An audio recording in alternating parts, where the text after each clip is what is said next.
안녕하세요. 이목사입니다.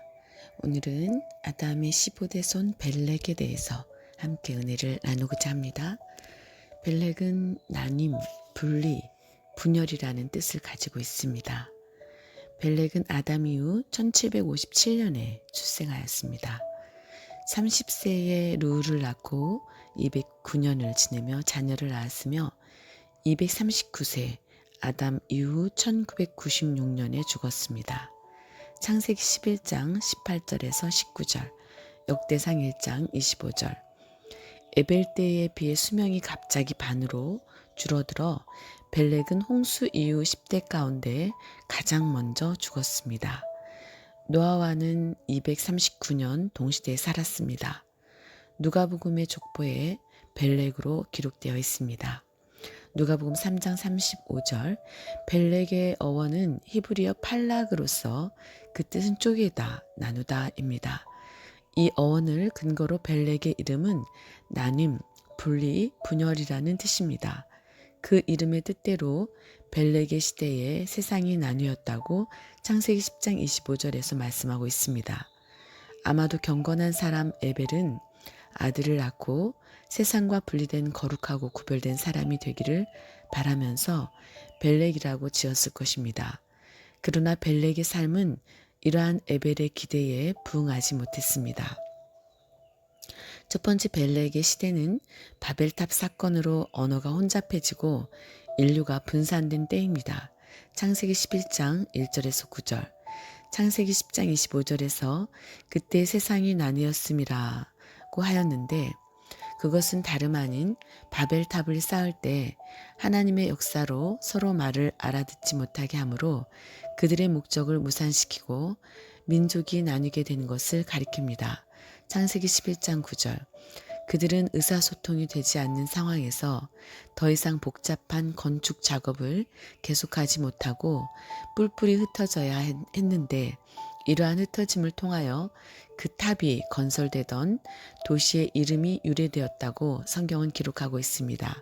창세기 11장 9절 그러므로 그 이름을 바벨이라 하니 이는 여호와께서 거기서 온 땅의 언어를 혼잡케 하셨습니다. 여호와께서 거기서 그들을 온 지면에 흩으셨더라. 죄악의 간영으로 인해 전 세계적으로 무시무시한 홍수 심판을 경험했음에도 불구하고 인류가 또다시 심판의 혹독함을 망각한 채 바벨탑을 쌓음으로 하나님의 노를 격동시킨 것입니다. 두 번째, 벨렉 때의 가장 독특한 점은 아버지 에벨 때에 비해 수명이 반으로 줄었다는 것입니다.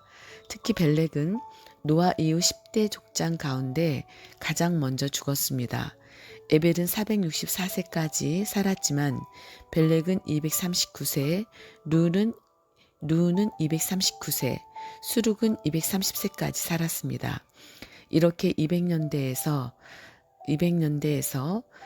더 이상 올라가지 못했습니다. 그들은 자기의 조상들처럼 장수하지 못하고 조상들의 수명의 반만 살고 죽은 것입니다. 홍수 이후 노아부터 에벨까지 경건한 셈 계열의 조상들이 모두 건강하게 살아계시는데 갑자기 벨렉이 제일 먼저 죽은 것입니다.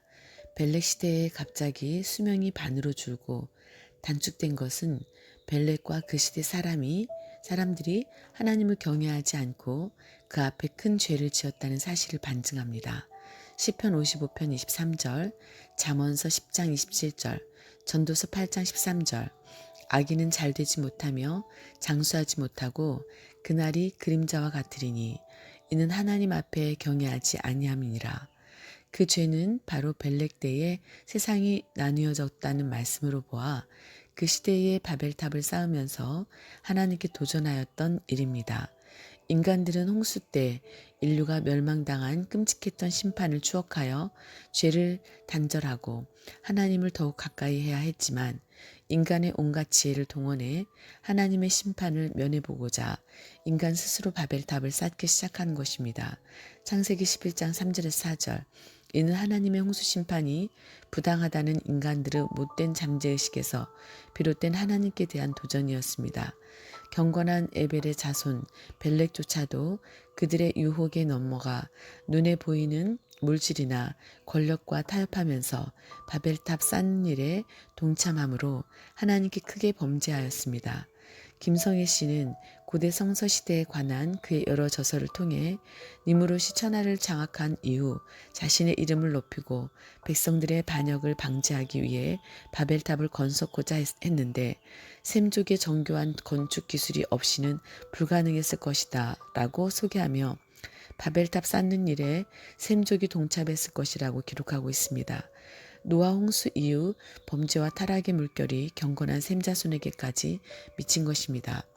이것은 마치 노아 시대의 죄악이 미치지 않는 곳이 없을 정도로 관영하다 보니 하나님의 아들들조차 사람의 딸들의 아름다움에 유혹되어 결혼한 것과 같습니다. 창세기 6장 2절 셋계통의 경건한 사람들의 타락은 하나님의 마음을 가장 아프게 한 사건이었습니다. 그것은 하나님이 사람 지으심을 한탄하실 정도였습니다. 그 일은 홍수 심판의 결정적인 이유가 되었습니다.